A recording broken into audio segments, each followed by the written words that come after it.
Here we go. We were reading the topic syntax in this chapter. The subtopic is adverb.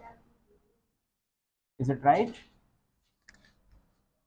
Fundamental parts we have completed. Now we will cover in this video rules. I mean uses. Okay. तो आज की class में uses के बाद फिर सीधा हम exercise लगाएंगे। तो देखिए कुछ पॉइंट से ज़्यादा नहीं है। सबसे पहला पॉइंट क्या बोल रहा है, जब भी हम एडवर्ब को लगाते हैं तो उसी शब्द के पास लगाएं जिसकी विशेषता बताने का काम करता है। अगर आपने एडवर्ब इधर उधर खिसका दिए वहीं पर उसका अर्थ बदल जाता है और कभी कभी अर्थ के साथ अनर्थ भी हो जाता है। ठीक है, जैसे कि एक हिंदी में आपको एग्जांपल देता था, याद करो, खेलो मत पढ़ो। जैसे हिंदी की लाइन है, मैं समझाने की कोशिश कर रहा हूँ बात क्या है। अब यहाँ पर क्या पढ़ोगे, खेलो मत या फिर खेलो मत पढ़ो। तो इसको क्या पढ़ोगे, खेलने की कह रहा है या पढ़ने की कह रहा है या दोनों की नहीं कह रहा है या दोनों की कह रहा है। अब इन शब्दों को पढ़ के बताओ जरा। पता ही नहीं चल रहा है क्योंकि ये मत जो है ये पता नहीं चल रहा है इसके लिए आया है कि इसके लिए आया है कि दोनों के लिए नहीं आया है, दोनों के लिए आया है, नहीं मालूम। क्योंकि जो मत है ना, जो एडवर्ब लगाई है बीच में लगा दी है, जो डिस्टर्ब कर रही है दोनों ही क्रिया को, दोनों ही एक्शन को डिस्टर्ब कर रही है। अगर खेल के लिए लगाना है तो इसको आगे लगाना पड़ेगा, पढ़ के लिए लगा रहे हो तो उसको पीछे लगाना होगा। तो सही प्लेस नहीं है इसका, इसलिए इसको सही जगह लगा करके सेंटेंस सही करेंगे। ठीक है, तो ऐसे ही यहाँ पर अगर मैं एग्जांपल लूं, Ram has just decided to see the Taj. और ये क्या कह रहा है कि राम ने अभी भी डिसाइड किया है क्या देखने का, ताजमहल। इसका मतलब वो जा रहा होगा, जाते जाते बोला रहे आज चलो यार ताज चलते हैं। तो जस्ट डिसाइडेड, जस्ट डिसाइड मतलब उसने जस्ट अभी डिसाइड किया है। ठीक है, ये एडवर्ब होगी कि नहीं, वो आपसे पहले आइए। ठीक है, अगर मैं इसको ऐसे लिखता, Ram has decided to see the Taj just. ठीक है, अब इसको कैसे पढ़ेंगे, राम ने डिसाइड किया है कि ठीक है क्या करेगा, केवल सिर्फ ताजमहल देखने का। अब केवल ताजमहल की बात कर रहा है, ठीक है ना, to see the Taj just, केवल ताजमहल देखेगा और कुछ नहीं देखेगा। अब ये ताजमहल को ये क्या कर रहा है, तो ये इस वर्ब को देखने की बात कर रहा है, नहीं कर रहा है, यानी ये जस्ट कर रहा था डिसाइड के लिए, और यहाँ पर जस्ट किसके लिए आ गया, सी के लिए आ गया। लेकिन आपने गलती से लगा दिया कहां पर, गलती से यहां पर लगा दिया अपने सी और टू के बीच में। तो ये गलत हो जाएगा, क्योंकि एक तो गलती क्या हो जाएगी, इन्फिनिटी को ब्रेक नहीं करेगा। ध्यान करो, मैंने पिछले रूल में पढ़ाया था टू प्लस और यहाँ पर एडजेक्टिव या एडवर्ब कुछ नहीं आएगा, क्योंकि ये टू इस वर्ब की फर्स्ट फॉर्म के लिए आता है। या तो कुछ जो शब्द होंगे वो आगे आएंगे या पीछे आएंगे। एक तो गलती यहाँ पर बन जाएंगी, स्प्लिट इन्फिनिटी की बन जाएगी। अगर आपने यहाँ लगा दिया, जस्ट यहाँ लगा दिया, और यहाँ पे यही वाली स्थिति बन जाएगी कि ये जस्ट क्या करेगा, पता नहीं चलेगा कि वो डिसाइड के लिए आया है कि सी के लिए आया है। स्थान जरूरी है, अगर डिसाइड के लिए लगाया है तो आगे लगा दिया, अगर सी को मॉडिफाई करना है तो कहाँ लेके गए हैं, पीछे लेके गए हैं। ये देख लीजिएगा, दोनों के बीच में लगा देना है कि भाई दो क्रियाएं हो रही है, दोनों के बीच में लगा दिया, वो डिस्टर्ब कर देगा दोनों कामों का।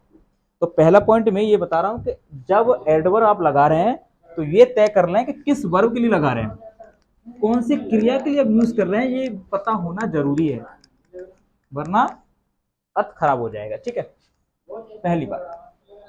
अब यहाँ पर बात की गई है कि अगर आपके पास इंट्रांजिटिव वर्ब है, पहले वर्ब समझो।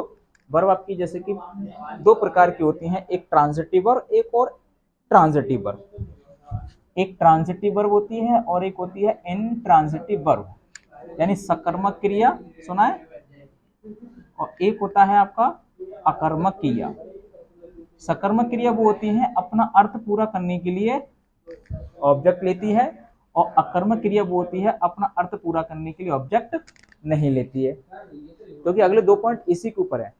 अब वो ये कह रहा है अगर इंट्रांजिटिव वर्ब है तो इंट्रांजिटिव वर्ब का ऑब्जेक्ट होता नहीं है, तो क्या करोगे, उसकी लास्ट में रख दो। क्या रख दोगे, मतलब जस्ट इंट्रांजिटिव के बाद में रख दोगे। जैसे कि ये वर्क दे रखा है, वर्क के बाद ऑब्जेक्ट नहीं है, जस्ट इसी के बाद रख दोगे, कोई टेंशन नहीं है। तो इंट्रांजिटिव वर्ब के बाद तुरंत एडवर्ब आ जाएगी। ठीक है, ओके। जैसे कि राम, ठीक है, लिव्स हैप्पीली, ठीक है, राम खुशी से रहता है। तो आपने देखा ये इंट्रांजिटिव वर्ब है, इंट्रांजिटिव वर्ब के बाद ही तुरंत उसने एडवर्ब लगा दी। तो ये बोला है कि इंट्रांजिटिव वर्ब हो, एडवर्ब आ रही है तो उसके बगल में रख दें, कोई चिंता वाली बात नहीं है। अगर ट्रांजिटिव वर्ब होगी तो ट्रांजिटिव वर्ब क्या करेगी, अपना अर्थ पूरा करने के लिए ऑब्जेक्ट लेगी। अगर आपके पास एडवर्ब है तो एडवर्ब जस्ट इसके बाद नहीं आएगी, पहले ट्रांजिटिव अपने पास में ऑब्जेक्ट को रखेगी, फिर यहां पर आपको एडवर्ब लगाना होगा। ट्रांजिटिव वर्ब भूखी होती है किस चीज की, ऑब्जेक्ट की। पहले ऑब्जेक्ट को अपने पास में रखेगी, जब कोई एडवर्ब आएगी तो उसको पीछे फेंकेगी, भाई पीछे, पहला ऑब्जेक्ट मेरे लिए प्यारा है।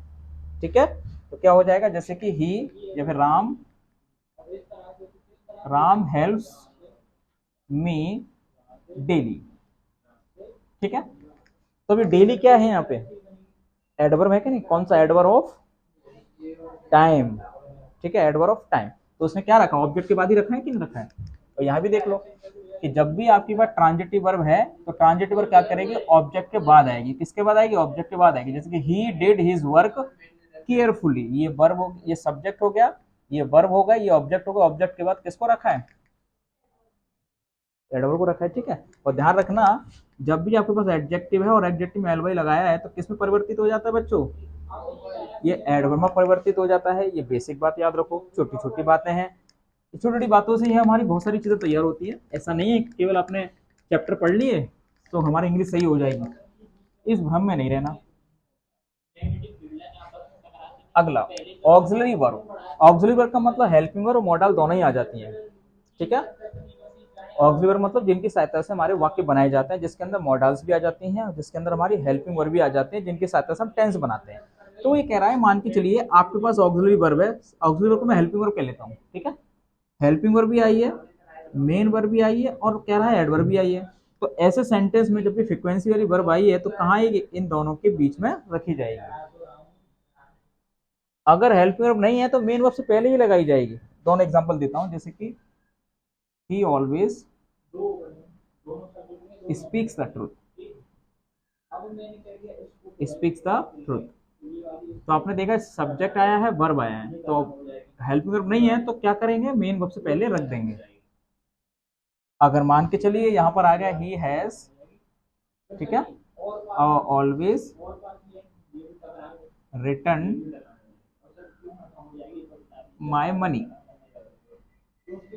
तो इस केस में क्या कह रहा है वो, कि आपके पास हेल्पिंग वर्ब भी है, मेन वर्ब भी है, अगर एडवर्ब आ रही है तो इन दोनों के बीच में आएगी।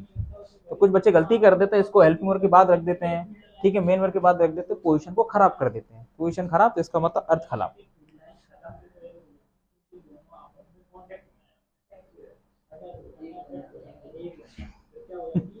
पता नहीं समझ में आ रहा है कि नहीं, ऐसे बैठे सब चलते रहने दीजिए, हमारा क्या, हम तो बैठे हैं। अरे कुछ तो रिस्पॉन्स किया करो, यस और नो। इतनी बात क्लियर होने के बाद, ठीक है, अब यहाँ पर कह रहा है कि जब भी एडवर्ब किसी भी एडजेक्टिव के लिए, किसी भी एडवर्ब के लिए आ रहे हैं तो हमेशा उसके पहले लगाई जाती है, तो जिसके लिए मॉडिफाई कर रहा है। तो एडजेक्टिव कई सारे शब्दों को मॉडिफाई करता है ना, वर्ब को मॉडिफाई करेगा, एडजेक्टिव मॉडिफाई करेगा, या फिर वर्ब को मॉडिफाई करेगा। तो ये कह रहा है खासकर एडजेक्टिव और एडवर्ब की बात कर रहा है। तो इन दोनों को मॉडिफाई करने के लिए एडवर्ब भी तो होती है, बोलो। तो आपकी एडवर्ब अगर एडजेक्टिव को मॉडिफाई कर रही है तब भी पहले लगाना है, और एडवर्ब को मॉडिफाई कर रही है तब भी पहले लगाना है। ठीक है, वो ये कह रहा है। ठीक है, जैसे एग्जांपल यहाँ लगाया है ना, the boy was quite young, तो यंग यहाँ पे एडजेक्टिव है कि नहीं, तो इस एडजेक्टिव को मॉडिफाई कौन कर रहा है, क्वाइट कर रहा है। या फिर एक और एग्जांपल ले लो, ठीक है ना, ही रैन वेरी फास्ट। अब इस रैन की बेसिस पर कौन बता रहा है, फास्ट बता रहा है, और इस फास्ट को मॉडिफाई कौन कर रहा है, वेरी कर रहा है। तो एडवर्ब से पहले लगाई नहीं लगाई है, एडवर्ब से पहले लगाई है ना। तो मैं यही कह रहा हूँ कि अगर एडवर्ब आपकी एडजेक्टिव एडवर्ब के लिए आई है तो ये उससे पहले आएगी जिसके लिए वो यूज हो रही है। ठीक है, ये बात थी इस वाले पॉइंट पे। अगली बात क्या है, एक शब्द बहुत ही प्यारा, इनफ। हमारी इंग्लिश में एक इनफ ऐसा शब्द है जब भी ये किसी भी एडजेक्टिव और एडवर्ब को मॉडिफाई करेगा ये बाद में लगाया जाएगा। इस रूल के बिल्कुल विपरीत है। जितने भी एडवर्ब हैं इनफ को छोड़ के वो पहले आएंगी, लेकिन इनफ एक ऐसा एडवर्ब है पहले ना करके क्या लगाया जाएगा, बाद में लगाया जाएगा। जैसे कि मैंने बोला, जैसे कि एग्जांपल के लिखे हैं, the boy was young enough, क्या लगाया जाएगा, इनफ बाद में लगाया जाएगा। ठीक है, जैसे कि ही रैन, ठीक है ना, फास्ट इनफ, तो इनफ क्या होगा, हमेशा बाद में लगाया जाएगा। ठीक है, हाँ बोलो बोलो बोलो। ठीक है, ठीक है, यूनिवर्सल है, ठीक है। अगली बात, वेरी। वेरी का सेंस हमेशा पॉजिटिव डिग्री के लिए आता है। पॉजिटिव डिग्री मतलब जानते हैं, बेसिक फॉर्म पॉजिटिव डिग्री के लिए आता है। और जब भी इसको यूज किया जाएगा ये एडजेक्टिव और एडवर्ब से पहले लगाया जाता है। ये पहले जैसा रूल हो गया, नहीं हो गया, ये वाला रूल मैच खाता है वेरी के लिए। कौन से वाला, ये वाला, वो अलग से बता दिया आपकी बुक में, वेरी और मच का प्रयोग। ये आपसे पूछा गया है, अगर हम वेरी और मच का प्रयोग अलग से सीखते हैं तो क्या ध्यान रखना चाहिए कि भाई वेरी एक तो पॉजिटिव सेंस, पॉजिटिव डिग्री का सेंस देता है। दूसरी बात, ये हमेशा एडजेक्टिव और एडवर्ब से पहले लगाया जाता है। तो देखो यहाँ पर इंटेलिजेंट एडजेक्टिव है कि नहीं, इससे पहले लगाया नहीं लगाया। और यहाँ पर देखो जैसे कि ये एडवर्ब है कि नहीं, एडवर्ब से पहले वेरी लगाया नहीं लगाया। तो वेरी हमेशा क्या करेगा, पॉजिटिव डिग्री का सेंस देता है और उससे पहले लगाया जाएगा, जिसकी विशेषता बताएगा। वो ये वाला रूल फॉलो हो गया है, वो अलग से दे दिया है, तो मैंने भी अलग से आपको बता दिया। अच्छा, मच की बात समझेंगे। मच पॉजिटिव डिग्री के साथ नहीं आता है, वो कंपेरेटिव डिग्री का सेंस देता है। किसके साथ आएगा, comparative degree, sorry comparative degree नहीं, हाँ कंपेरेटिव डिग्री के साथ तो आ जाएगा, लेकिन पास्ट पार्टिसिपल की तरह यूज किया जाएगा। पास्ट पार्टिसिपल का मतलब होता है वर्ब की थर्ड फॉर्म, क्या, वर्ब की थर्ड फॉर्म। तो यहाँ पे क्या है, प्लीज, क्या यहाँ पे वर्ब की थर्ड फॉर्म है कि नहीं। तो वर्ब की थर्ड फॉर्म से पहले वेरी नहीं आएगा, मच ही लगाएंगे। है तो एडजेक्टिव ये भी, लेकिन यहाँ पे प्रेजेंट पार्टिसिपल है, यानी वर्ब की फर्स्ट फॉर्म आईएनजी होगा या नॉर्मल एडजेक्टिव होगा, लेकिन वर्ब की थर्ड फॉर्म आ रही है और इसको मॉडिफाई कराना है वो भी मच से। तो फिर इस केस में क्या करोगे, मच का प्रयोग करोगे। ठीक है, और कुछ नहीं, लास्ट बात रह जाती छोटी सी, तुम थक रहे हो लग रहा तुम्हारी शकल से। टी डबल टू का मतलब बहुत होता है और VERY वेरी का मतलब बहुत होता है। तो आपको मालूम है ये क्या करेगा, ये नेगेटिव सेंस देता है जरूरत से ज्यादा। टू का मतलब क्या, तो बहुत अधिक, लेकिन जरूरत से ज्यादा, जब कोई जरूरत से ज्यादा होगा तो ये नकारात्मक भाव देता है। सकारात्मक चीजों के लिए टू नहीं लगाते। ठीक है, जैसे अगर मैंने बोला राम या I am too weak to go, ठीक है, मैं इतना कमजोर हूं कि मैं जा नहीं सकता। तो भाई ये टू क्या कर रहा है, बहुत ज्यादा है ना, मतलब बहुत का मतलब, देखो आदमी थका हुआ भी होता है अपनी जिंदगी में, ऐसा नहीं है कि साहब कोई अर्जेंट काम नहीं आए, लेकिन एक इतनी तरीके से थका हुआ है कि भैंसे उसको खड़ा भी नहीं हुआ जा रहा। तो ये वो वाली स्थिति को दिखाता है, नेगेटिव वाली स्थिति को। अगर मैं बोला आई एम वेरी टायर्ड या आई एम वेरी वीक, तो जब मैं वेरी लगा दे तो इसका मतलब ये, अगर कोई काम आएगा तो हाँ मैं जा सकता हूँ, कोई काम कर सकता हूँ, तो वेरी पॉजिटिव सेंस देता है। अगर इसी को मैं इससे बनाता, I am very weak to go, ठीक है, मैं बहुत कमजोर हूं, ठीक है, और फिर भी क्या कर सकते हो, जा सकता है। इसमें नहीं आ जाए, वो नहीं जा सकता, वो बहुत कमजोर है, वो जा सकता है। तो कहने का मतलब ये नेगेटिव सेंस के लिए लगता है और वेरी पॉजिटिव सेंस के लिए लगता है, सुहावने अर्थ के लिए, प्लीजेंट, प्लीजेंट मीनिंग के लिए। इसके लिए जो सुहावना अर्थ है उसको दिखाने के लिए लगाते हैं। जैसे कि आई एम वेरी गुड, तो यहां पर ये लगाओ कि I am too good. I am too good जो बोलते हो वो बिल्कुल गलत हो जाएगा, लेकिन आप हमेशा अच्छा अर्थ देने की कोशिश कर रहे हो, सकारात्मक भाव देने की कोशिश कर रहे हो, तो सकारात्मकता के लिए टू नहीं लगेगा, तो ये गलत हो जाएगा। जरूरत से ज्यादा अच्छा बता रहे हो और नेगेटिव आ गया, बहुत ज्यादा अच्छा हूं, इतना अच्छा हूं कि बता नहीं सकता।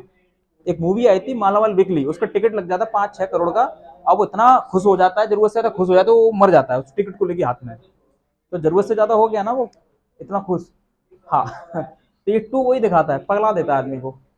तो पगलाना नहीं है, सही अर्थ के लिए लगाना है वेरी और नेगेटिव अर्थ के लिए लगाना है टू। ओके, अब करते हैं सेंटेंस, अब इनको अप्लाई करेंगे, ठीक है।